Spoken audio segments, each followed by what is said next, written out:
So, have you ever found yourself having a better conversation with an AI than with an actual person? It's a wild question, but it's one a lot of us are starting to ask as we build these deeper, more personal relationships with the AI in our lives. Today, we're going to dig into why that is and what's really going on behind the screen. And look, this isn't a line from some sci-fi movie. This is a real post from a Reddit user, and honestly, it just perfectly captures this growing trend. People are turning to AI for connection, for a good chat, and for something that just feels, I don't know, better than what they're getting from other people. But why? What's going on here? So, what's the big appeal? Well, it really comes down to this idea of a frictionless connection. Your AI is there for you 24/7. There's no awkward small talk to suffer through, and this is the big one. There is absolutely no fear of being judged. It's just a direct line to the conversation you want to have without all that, well, friction of human interaction. The waiting for a text back, the hesitation, all those social anxieties. And you've got to understand, this isn't just about convenience. For so many people, it's a lifeline. This quote, it comes from a research participant, a transgender woman living in a rural area. She found real solace in AI because she was isolated. Therapy was too expensive, and she'd had bad experiences in the past. For her, and for a lot of others, AI is filling this critical void where human support systems have kind of failed them. Okay, so we get the appeal. We see why people are drawn to this. But that brings up an even deeper question, doesn't it? Why do these relationships feel so incredibly real? Let's get into the psychology of it, how this technology is basically hacking our hearts. I mean, that's the million-dollar question, isn't it? When you feel this powerful, genuine connection to an AI, does it really matter if the feeling isn't mutual? Does it matter if the other side is, well, just code? Researchers actually have a term for this. It's called socio-affective alignment. Now, that sounds complicated, but here's the simple version. What matters isn't whether the AI has feelings, it's that the user perceives a real connection.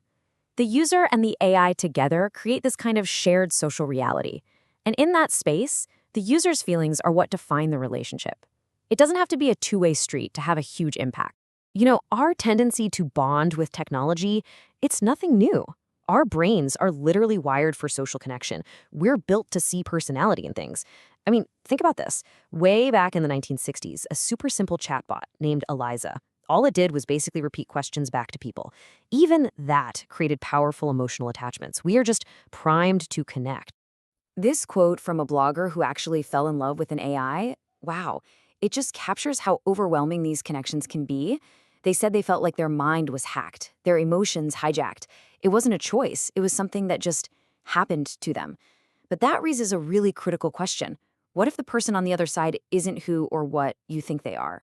Because behind that perfect, seamless interface, there's often a secret, a ghost in the machine that, well, it changes everything. Okay, here's the big reveal. That perfect AI companion, the one who always knows exactly the right thing to say, a lot of the time, it's not an AI at all. It's a person, a real human being, paid to perform intimacy, part of this hidden global workforce they call ghost work. This is Michael Jeffrey Asia, a former data worker from Kenya. His story is what takes us behind the curtain. He wasn't just moderating chats. He was actively impersonating AI companions, performing all this emotional labor to create the illusion of a perfect connection for users all over the world. And this was his office, not some sleek tech campus in Silicon Valley, a single room in the Mathare slums of Nairobi. The contrast between the fantasy of AI intimacy that users experience and the stark reality of the labor that produces it, that's really the heart of this whole story. This quote from Michael is it's devastating. It captures the incredible personal and emotional conflict of his work. While his family was asleep, right there, he was living this double life, performing intimacy for strangers online just to pay the bills, a secret he had to keep because of a non-disclosure agreement. So what did this job actually involve? The demands were just intense. Workers like Michael had to take on multiple fake identities every single day, sometimes juggling 3 to 5 different personas at the same time. They'd have to switch genders, sexualities, whole backstories, all while maintaining a perfect character so the user never suspected a shift change. And all of it was tracked by strict performance metrics, for as little as 5 cents a message. And here's the final, just cruel irony of it all. Michael and his coworkers, They suspected they were doing more than just chatting. They were generating data. They were teaching the algorithms how to flirt, how to comfort, how to love. They were trading the very same AI systems that were designed to one day make their own jobs completely obsolete. You can imagine the psychological toll was just immense. As one of Michael's colleagues told him, the work left them feeling completely damaged, and it led to this profound sense of disillusionment. For this person, after manufacturing intimacy for so long, the very idea of real love started to feel fake. Which brings us to a really crucial point. When you have a system that's built on deception and hidden labor, and it's affecting both the user and the worker this deeply, who's ultimately responsible for the consequences? Well, when researchers asked users of these AI chatbots who should be responsible for protecting them, the answer was pretty clear. Yeah, some of the burden falls on users and the government, but the majority, over half, pointed the finger directly at the companies and developers who build these things and profit from them. And this quote from a user really says it all. The creators, they know how the sausage is made, right? They know what data they're using, how their systems work. And according to users like this one, that inside knowledge gives them the primary ethical responsibility, period.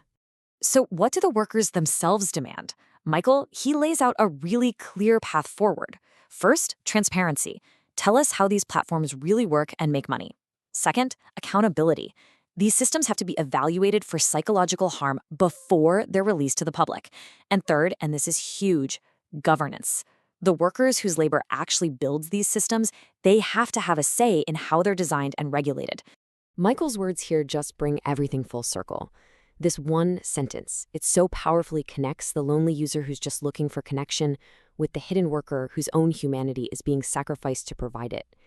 It is a haunting, haunting reminder of the human price of a perfect connection. And that really leaves us with this final question to think about. The sleek, seamless experience of talking to an AI, it hides a really complex and frankly, often painful reality. It forces us to ask, behind the algorithm, behind that perfect response, who or what is really there?